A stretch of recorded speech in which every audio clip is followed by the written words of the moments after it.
Hello students, मैं Mamta Mittal, PGT chemistry, government senior secondary school Dawali village Sirsa से। आज हम करने जा रहे हैं वनस्पति जगत। यह हमारा टॉपिक जीवों में विविधता से लिया गया है।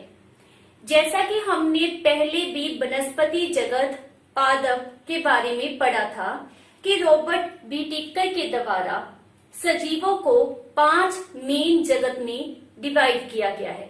वो कौन कौन से थे? मोनेरा, प्रोटिस्टा, फंजाई, प्लांटी तथा एनिमिलिया। प्लांटी में हम किस तरह के सजीवों को काउंट करते हैं? जो बहुकोशिकीय होते हैं, जो यूकैरियोटिक होते हैं, जिनमें कोशिका भित्ति पाई जाती है, तथा स्वपोषी होते हैं, मीन्स अपना भोजन अपने आप बनाने की क्षमता रखते हैं। उन सभी को हम किसके अंडर स्टडी करते हैं? वनस्पति जगत में। वनस्पति जगत में सभी तरह के पेड़ पौधे शामिल होते हैं। इतनी लार्ज संख्या में हमारे पास पेड़ पौधे प्रेजेंट है। जैसा कि आपको पता है, हमारी पृथ्वी जो है वो वृक्षों से, पौधों से ढकी हुई है। तो यहाँ पर बहुत वैरायटी के पौधे प्रेजेंट हैं। तो अब उनको अच्छी तरह से समझने के लिए हमें क्या जरूरत पड़ती है? पौधों का वर्गीकरण करने की। तो पौधों के वर्गीकरण के मेन पॉइंट्स क्या हैं? किसके आधार के ऊपर हमने पौधों को वर्गीकृत किया है, उसको हम इस फ्लो चार्ट रेखांकन के द्वारा समझेंगे। यह बिल्कुल ही सिंपल है, बिकॉज इस चीज के बारे में आप ऑलरेडी अपनी प्रैक्टिकल लाइफ में देखते हो, समझते हो। कि वर्गीकरण में सबसे पहले उन्होंने हमारे पास क्या मेंशन किया है?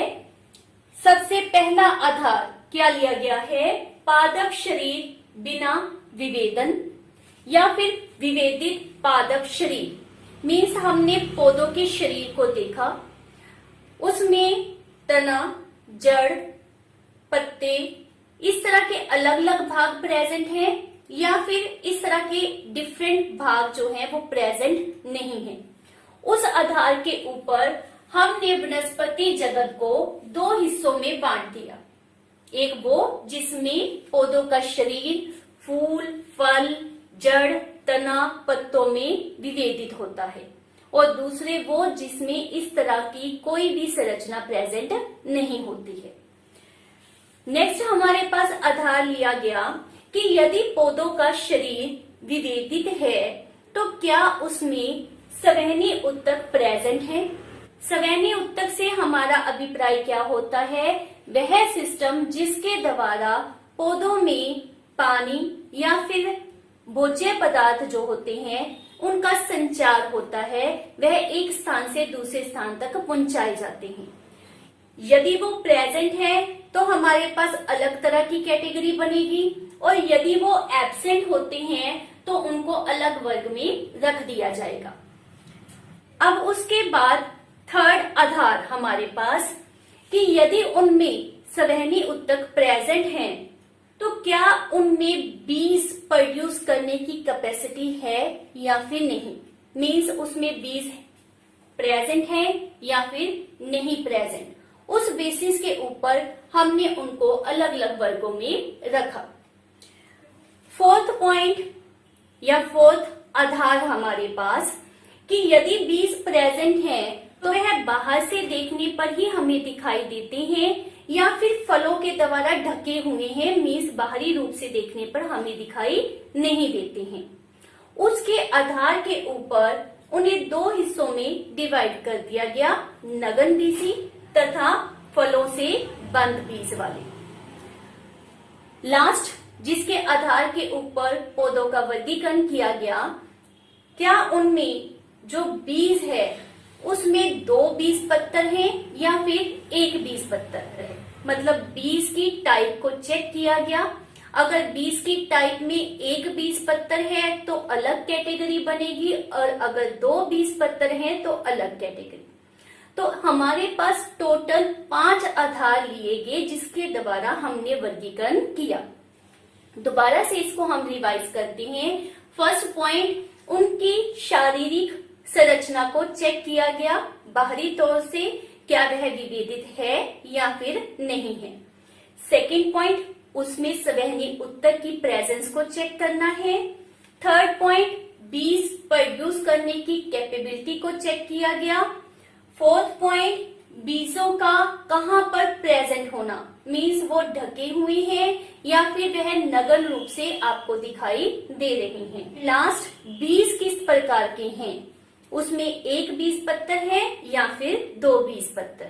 तो इस तरह से हमारे पास 5 बेसिस लेकर पौधों को अलग अलग वर्गों में बांटा गया। तो यह थे डिफरेंट बेसिस जिसके ऊपर पौधों को हमने अलग अलग वर्गों में बांटना है। अब वर्ग कौन कौन से बनते हैं, उनको हमने किस तरह से याद करना है वो हम देखते हैं। This is quite interesting. तो यदि पौधों का शरीर जो है वह फल, फूल, जड़, तना, पत्तों में विभाजित नहीं है तो हमने उसको नाम क्या देना है, थाइलोफाइटा। तो ये हमारा फर्स्ट वर्ग है।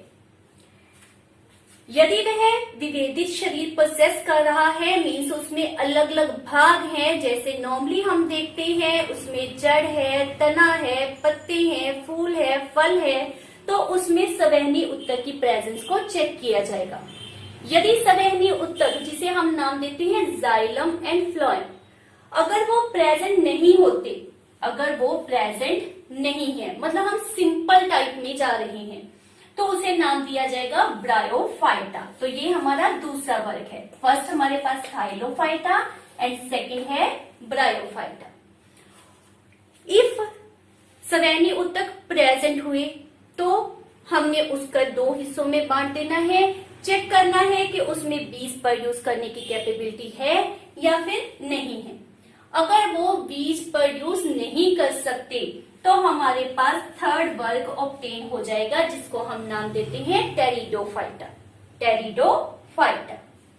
और अगर उनमें बीज प्रोड्यूस करने की क्षमता होती है तो फिर से हम सोच विचार करेंगे कि वो बीज आपको बाहरी रूप से दिखाई दे रहे हैं या फिर फलों से ढके हुए हैं। अगर वो बाहरी रूप से दिखाई दे रहे हों तो हमारे पास फोर्थ वर्ग ऑब्टेन हो जाएगा, जिसे नाम दिया जाता है जिम्नोस्पर्म। और यदि वह फलों से ढके हुए हों, बीज यदि फलों से ढके हुए हों तो उसे हम नाम क्या देते हैं, एंजियोस्पर्म। ये हमारे पास 5 वर्ग ऑब्टेन हो जाते हैं।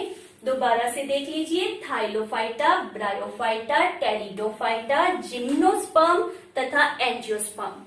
और लास्ट जो हमारे पास वर्गीकरण का क्राइटेरिया था, उसके द्वारा हमने चेक करना है कि उसके बीज में कितने बीज पत्र प्रेजेंट है। यदि एक बीज पत्र होता है तो उसे नाम क्या देते हैं, एक बीज पत्री। और यदि 2 प्रेजेंट है तो उसे नाम देते हैं द्विबीज पत्री। तो इस प्रकार हमारे पास 5 वर्ग वनस्पति जगत के होते हैं।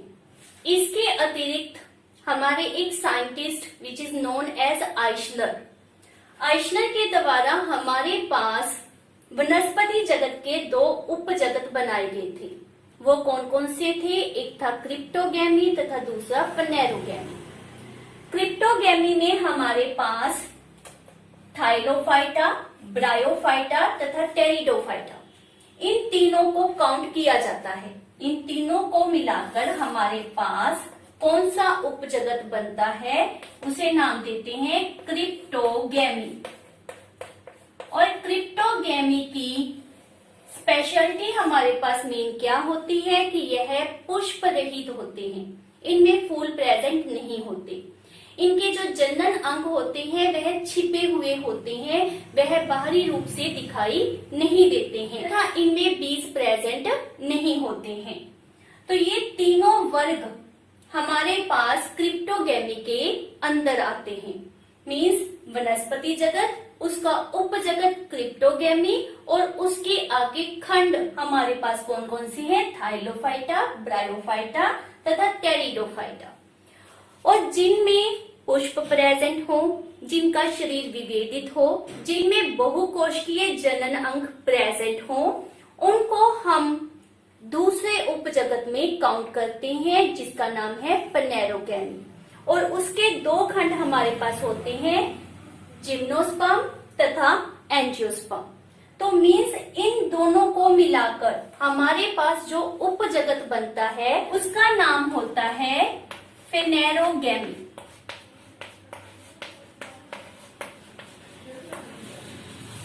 तो आइशलर के अनुसार वनस्पति जगत को फर्दर दो उपजगत में बांटा गया, क्रिप्टोगैमी तथा फनेरोगैमी। क्रिप्टोगैमी में फर्दर 3 वर्ग या फिर खंड होते हैं, थाइलोफाइटा, ब्रायोफाइटा तथा टेरिडोफाइटा। जबकि फनेरोगैमी में हमारे पास 2 वर्ग प्रेजेंट हैं, जिम्नोस्पर्म तथा एंजियोस्पर्म।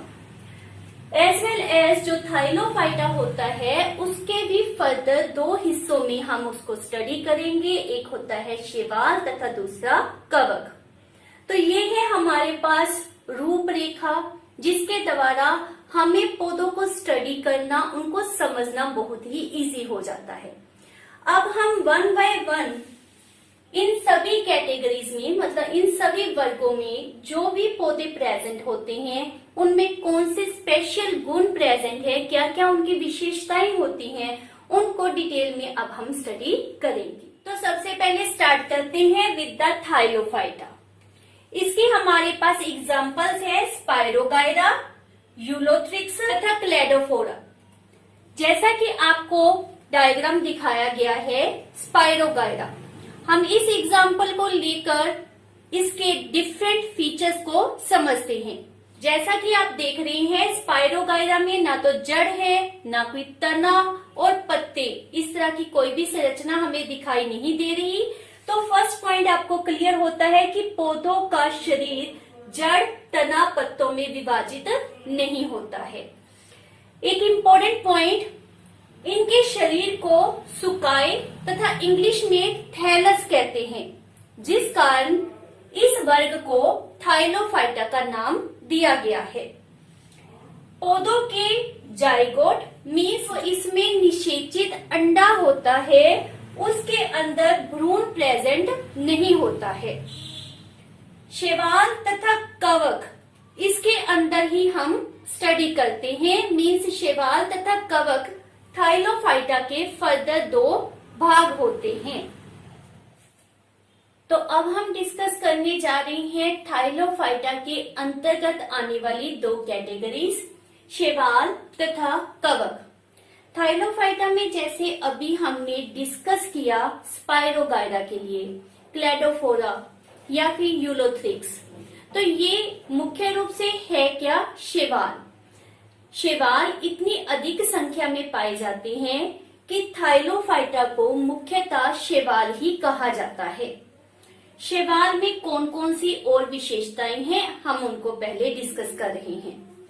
जैसे हमने स्पायरोगाइरा का डायग्राम भी अभी किया था, देखा था, तो हमारे पास उसका कलर कौन सा है, ग्रीन। इट मीन्स उसमें कौन सी पिगमेंट पाई जाती है, क्लोरोफिल। क्लोरोफिल का पाया जाना इस बात को दर्शाता है कि यह पौधे प्रकाश संश्लेषण कर सकते हैं। इट मीन्स यह अपना भोजन अपने आप तैयार करते हैं। इनका सुकाए एक कोशिकीय तथा बहुकोशिकीय हो सकता है। सुकाए अभी हमने रेफर भी किया था, थैलस, उसी को हिंदी में क्या नाम दिया जाता है, सुकाए। इनकी जो कोशिका भित्ति होती है वह सेलुलोज से बनी हुई होती है। इनके अंदर जो भोजन स्टोर होता है, भोजन जिस रूप में इकट्ठा होता है उसे हम मांड का नाम देते हैं। तो ये थे हमारे पास शैवाल के मुख्य गुण, उनकी विशेषताएं। थाइलोफाइटा की नेक्स्ट कैटेगरी होती है कवक। इसकी मुख्य एग्जाम्पल है राइजोपस, पेनिसिलियम एक्सेट्रा। तो जैसे आपको पेनिसिलियम दिखाया गया है, यह क्लोरोफिल प्रोसेस नहीं करता, ये ग्रीन कलर के नहीं होते, स्वपोषी नहीं होते, प्रकाश संश्लेषण नहीं करते। तो फिर यह अपना भोजन कैसे बनाते हैं? ये परजीवी या कह लो मृत जीवी या इसे विषम पोषी भी कहा जाता है। तो इस तरह से यह गले सड़े अन्य पदार्थों से या फिर किसी अन्य जीव से अपना भोजन प्राप्त करते हैं। तो फर्स्ट पॉइंट इसमें with respect to this one difference का यही है कि यह स्वपोषी नहीं होते, यह विषमपोषी होते हैं। इनमें जो सुकाई होता है वह कवक तंतु से मिलकर बनता है। कवक तंतु धागे की तरह की संरचनाएं होती हैं और इनसे बने हुए कवक तंतु से बने हुए सुकाए को माइसीलियम का नाम दिया जाता है। यह आपसे 1 मार्क्स में भी पूछा जा सकता है कि माइसीलियम क्या होता है। इनके कवक तंतु एक कोशिकीय या बहुकोशिकीय हो सकते हैं।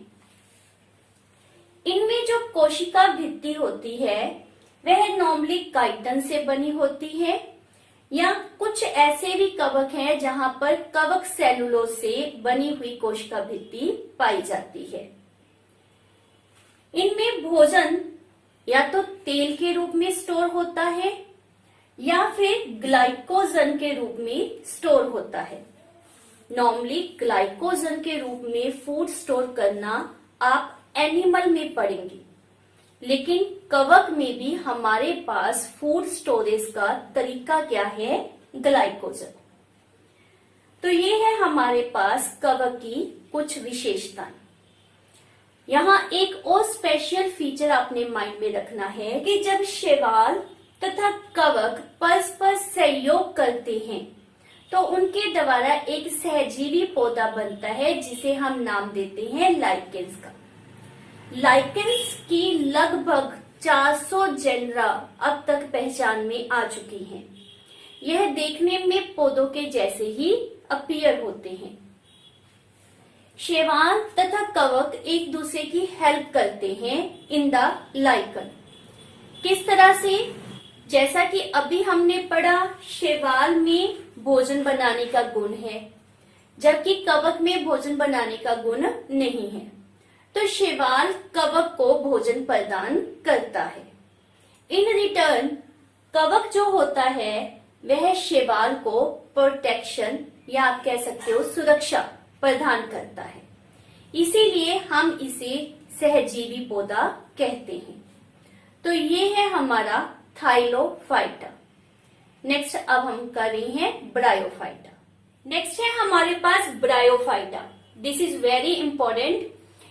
इसकी हमारे पास एग्जाम्पल है फ्यूनेरिया, रिक्सिया, मार्केशिया।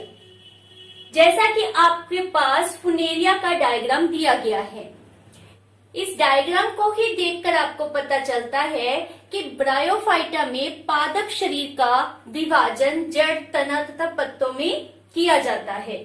इसीलिए हम कहते हैं कि इसमें जड़, तना तथा पत्ते पाए जाते हैं, परंतु इनमें किसी भी तरह के संवहन ऊतक नहीं पाए जाते। मीन्स इसमें जल तथा अन्य पदार्थों के परिवहन के लिए कोई स्पेशल ऊतक प्रेजेंट नहीं होता।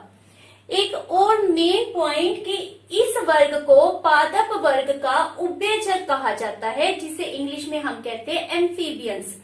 क्यों कहते हैं? क्योंकि इस वर्ग के पौधों के लिए जल तथा स्थल दोनों ही जगह की बहुत ही जरूरत होती है। नॉर्मली यह लैंड के ऊपर मीन्स स्थल के ऊपर ही उगते हैं, लेकिन जनन करने के लिए इन्हें जल की आवश्यकता होती है। मीन्स अपनी पूरी लाइफ साइकिल में इन्हें land as well as water दोनों की आवश्यकता पड़ती है, जिस कारण इन्हें पादपों के उभयचर का नाम दिया जाता है। और यह बहुत ही इंपॉर्टेंट है। वेदर एमसीक्यू और 1 मार्क्स में आपके पास यह प्रश्न पूछा जा सकता है। नेक्स्ट है हमारे पास टेरिडोफाइटा। टेरिडोफाइटा में अब हमारे पास 2 विशेष गुण आ जाएंगे। एक तो इसमें जड़, तना तथा पत्ते पाए जाएंगे और दूसरा इसमें संवहन ऊतक प्रेजेंट होंगे। मीन्स इसमें जल तथा अन्य पदार्थों के परिवहन के लिए स्पेशल तरह के ऊतक प्रेजेंट होंगे। इसके एग्जाम्पल फर्न तथा मार्सिलिया है। जैसा कि फर्न का आपको डायग्राम दिखाया गया है, यह पौधा इन पौधों के कंपैरिजन अधिक विकसित हो चुका है। इसके जाइगोट मीन्स जो इनका निषेचित अंडा होता है उसमें भ्रूण पाया जाता है। तो यह थे हमारे पास डिफरेंट टाइप के वर्ग जो किस उपजगत में आते हैं, जैसा कि हमने पहले डिस्कस किया था क्रिप्टोगेमी। तो अब हम करते हैं हमारा नेक्स्ट उपजगत जिसको हमने नाम दिया है फनेरोगेम्स। फनेरोगेम्स के अंतर्गत हमारे पास दो वर्ग स्टडी किए जाते हैं, जिम्नोस्पर्म तथा एंजियोस्पर्म। जिम्नोस्पर्म जैसा कि नाम से ही क्लियर हो रहा है, यह दो शब्दों से मिलकर बना है, जिम्नो प्लस स्पर्म।